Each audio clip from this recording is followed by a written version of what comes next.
Chosen hits theaters. It's The Chosen. The Chosen has changed my life. Hey everybody, this is Melissa from Catch the Buzz.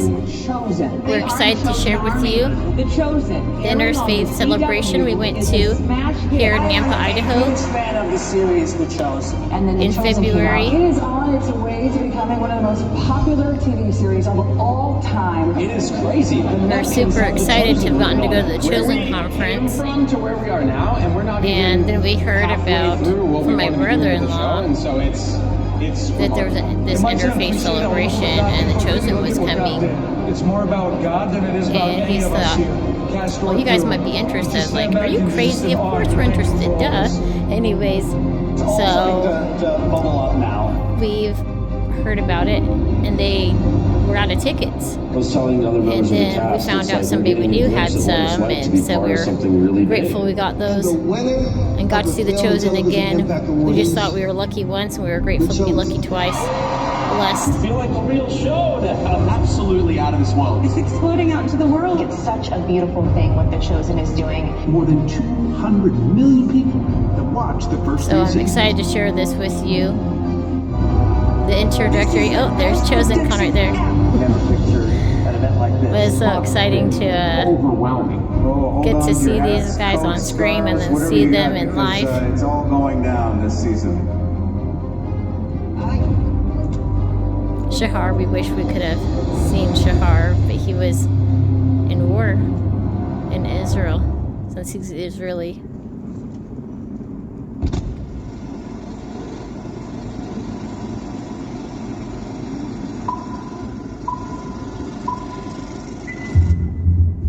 And being interfaith, the tickets were free actually, and I believe they had different churches or other organizations, mostly churches I believe, had them and then could hand them out to whoever they wanted that wanted them, which I just thought turned out really great. They also had to donate food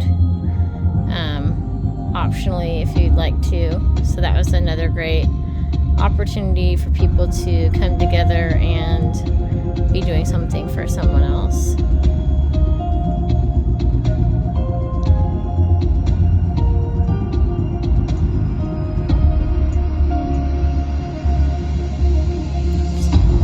It is so cool to see all these different, how they made the walk on the water scene work. And we got to meet a couple while we were waiting in line for food, where they were at the feeding of the 5,000 and the Sermon on the Mount. Some new friends of ours from Michigan. And it was just so great to be there with like-minded people that were there for good things. The only thing I hadn't done at that worshiping point Christ, was the really, thing that was left to do, which was to get on my God. knees and surrender my entire life and my career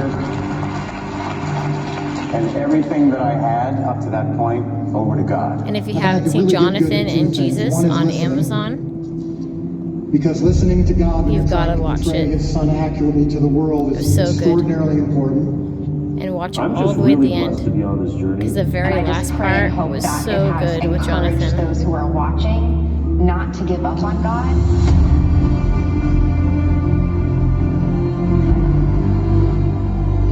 We do wish we could have gone to the feeding of the 5,000. That'd been so cool. And I think it's just amazing that they said it ended up being, I think, 10,000 people. They had to do 2 feeding of the 5,000s because they had 10,000 people. I remember that correctly. Feel free to correct me in the comments if I'm wrong about that. So yeah, so Shahar wasn't there, and then the one that plays Eden, she wasn't there either.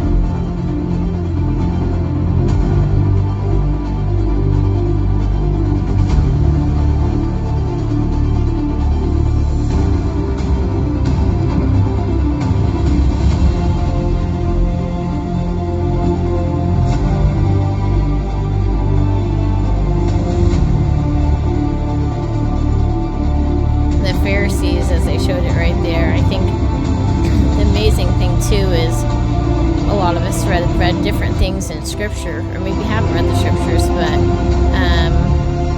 as was kind of scary to see the reality of the Pharisees.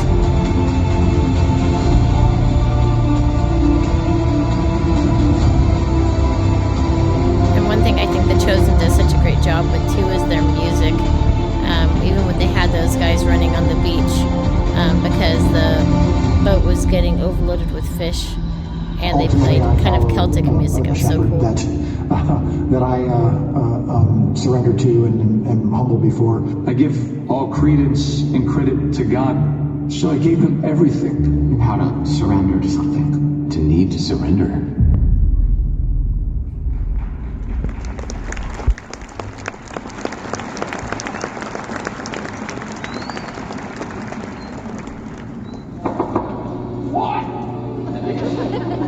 What is it? Oh, hey, how's it going? This is Noah James playing Andrew. Auditioned about a year and a half ago for The Shepherd. Teacher, I have a question about the Messiah. I studied the Torah and the Shepherd wants to learn. Yes. Then I come in for this, and Dallas steps up from out of the table from on. He's like, Noah, thank you so much for being out. You know, I requested you specifically, and I was like, I think he thinks I'm someone else. I was going in auditions doing for different characters. I did not find Simon reliable. Once, when he was delinquent in his taxes, to pursue remedy, I discovered he spent an inordinate amount in games of chance. You merchants get twice the help at sea. I need twice the help on land. John, I see the hammer changed his rule from allowing children. For your time, he's hurting. He's hurting. It was incredible. Andrew, what did you see? The Lamb of God.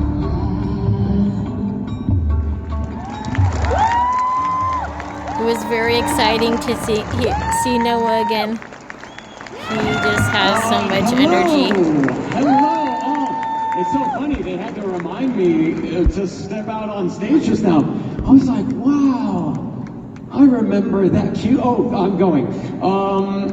Hello. I want to say this is the second time that we are doing this tonight, and it is no less important to thank the volunteers and everyone working this event, everyone who put this together, the contributors, the people who have donated their time, energy, and money.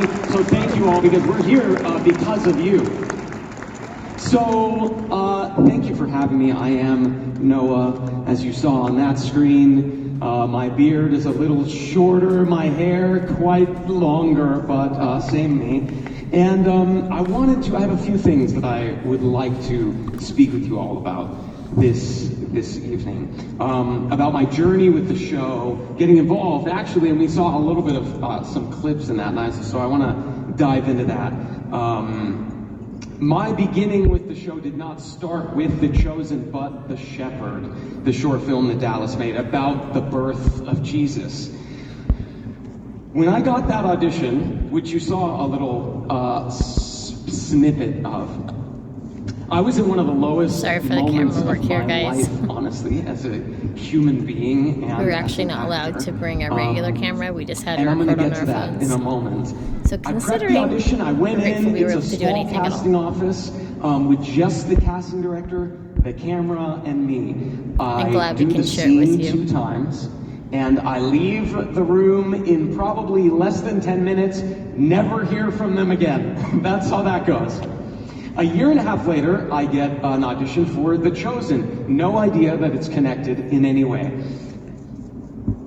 In this year and a half since, I've gotten a little bit better. I'm doing better. And again, I'll go back to that. But I show up, I've prepped the audition, I'm feeling really good. There's the casting director, the casting associate, the reader here with the camera, and this very tall, handsome man, Dallas Jenkins, who I don't know at the time. And he stands up and, like I said, he very graciously just said, Noah, I'm so happy you're here. I really, we asked for you specifically, and I was trying to make sure that the audition was going well. I had no idea who this human being was. So I'm like, oh, nice, dude, thanks so much. In my head going like, do I tell him that he thinks I'm someone else? And ultimately I decide to. I say, I'm so sorry, man. I'm just not that person who you think you're speaking to. And he said, no, you auditioned for me a year and a half ago for The Shepherd. And you were in the running for that part. We asked for you specifically to be here for this. I had no idea about any of that. Now, at the time of the Shepherd audition, I don't really talk about this a lot publicly, so bear with me, but it was, like I said, the lowest moment in my artistic life. I had been acting professionally for about 6 years. I hadn't had an audition in about half a year or so, which, as you can imagine, as an actor, let's say you get 1 out of every 10 auditions. You are like the Derek Jeter of actors, okay? If you get 1 out of every 10. So if you haven't had 1 audition in 6 months, it's a pretty tough time. The reason for this was because I was actually cast in a brand new musical that you have never heard of. I was playing the Prince in this musical. Yeah, I'll leave it at that. Don't need to go into too many details. I thought but this part was so and they interesting. promised a lot of things, and at the end of the day, when we opened, no one was there. No one came to see it, and I had told my reps that I need the time off to do this play. They said it's going to be really big. I believe in it. I want to do it. Don't submit me for any other work. We rehearsed for about 4 months, every day. We open, no one's there. My reps are saying, when can we come see the new big play that you're a part of? And I'm like trying to evade the question because I know that they're going to see that it essentially has been a failure and that I was wrong and that maybe I would be seen as a failure by my reps. Not a lot going on for me professionally too, so I can't stand the thought of them going, maybe we bet on the wrong horse here. Finally, I give in and I put a date 2 weeks out in the future, and I say that Friday night, you can come then, because I'm hoping maybe by then we'll have an audience. So that night, in the audience is my mom, my grandparents, my agent, my manager, and then out of the 300 seats of the auditorium, there were 8 people total. That's with my 5, 3 other people. Hey, and thanks for them. At least they can look around and be like, it's not just the family. And I couldn't go on stage. I was up in the green room, and it's approaching the curtain time. And I was so filled with shame, I almost couldn't speak. And it's 7:58, 7:59, 8 p.m., the whole cast is down there, and I'm up in the green room, and I can't move. Literally cannot move. The stage manager comes up to collect me, and I just literally cannot even look at them, and they keep walking out. 8:02, 8:05, 8:10. By now, the whole audience is waiting for the show to begin, and they're just waiting on me. The producer comes up to collect me, and I just put down the shame, I hold back literal tears, and I enter the stage singing. Not fun to sing when you're holding back tears. And to know that there's no one in the audience, except ironically the people who support me the most, but you sort of lose sight of that at the time. Then I audition for The Shepherd, and I'm in no state at this moment to really give of myself what a project like The Shepherd or The Chosen requires of an actor. Requires your heart, your patience, your ability to focus. I was so sort of wrapped up in my tension of not being where I thought I should be at in my career and life. So a year and a half goes by, and I'm still around, I'm still surviving, mainly thanks to my support system, my family, certainly my now wife. Man, what partners have to deal with when you're going through a difficult time. I show up to The Chosen, and when I'm there at the audition, Dallas says, "Hey, you look good, you look like, did you change anything?" And I sort of brush it off. And what I realized as I was preparing for this event is what he was seeing in me was that I wasn't where I was a year and a half ago, is that I was now ready to give of myself what was needed for this kind of production. You never know why something doesn't work out. You never know if there's a silver lining, a reason why there's a perceived failure in the air for yourself. What I Why love about things this may not be working out. is they're not being interviewed. But I know, because I consider to shepherd the best job that I didn't get. Because if I was in the right place and I had gotten that role, I would have worked with Dallas for 3 days. Because I didn't get it, I may have had to wait a year and a half. But at the end of that year and a half, I started a journey that has led to 5 years of the most amazing years of my life. And I'm here on the stage. Thank you. They weren't being interviewed. They got to kind of talk about what they wanted somewhat, and way more than 8 people. So thank you. And they felt like it to be themselves. Because of that, and that certainly isn't lost on me. Now, once I get the part, here comes in the other part that I wanted to speak to you specifically about, because of what this event represents. And tell their story. I get the part, but this growing fear inside me keeps me a little unsettled, which is that I've just booked this job where I am playing a disciple of Jesus Christ, and I myself am Jewish. Yes, exactly, and I think, how's that gonna go? I wonder how I'll be perceived. I wonder if I'll be accepted in this, which is so funny. Sean and I, who you will see in a little bit, were just talking about this. It seems crazy now because I play a Jewish character, surrounded by mostly other Jewish characters, under the most famous rabbi in history in ancient Judea, talking about Shabbat and the Torah. But I didn't know how I would be perceived, not only by the public, by you all, but by production. I didn't know if I had to keep that part of myself secret, if I could even be myself in the hair and makeup trailer at 6 in the morning when you're getting ready. And what I learned is when I showed up to the middle of Texas, I felt very out of my element. I'm a city boy. Weatherford isn't exactly what you would call a city, maybe even a town, more like the swamp in which you emerge and act in only the chosen. I was met with such open arms, such a welcoming spirit, such open hearts. We immediately established a family, and we are a family to this day on the set. And that's because of the top down. And you can really feel I was that accepted for who I am, them.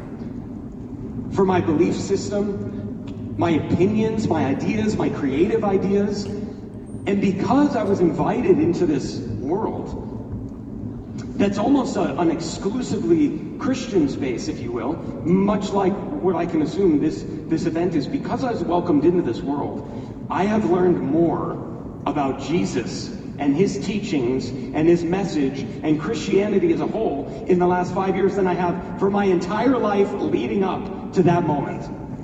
Sorry that Noah's face, he's glowing very angelically. Thank you, and I am the better for it. I feel more open-minded, more empathetic, more like I can connect with the people around me.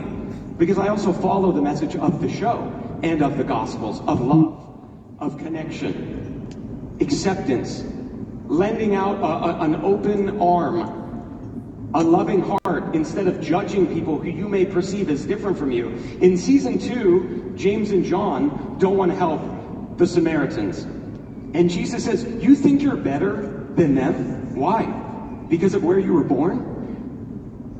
No, you are not better than them. That's something that I take to heart. And an event like this, let me just say, if you and I were to have dinner together, there's a very large chance that we would disagree with each other about any sort of hot topic issue of the day. Pretty much.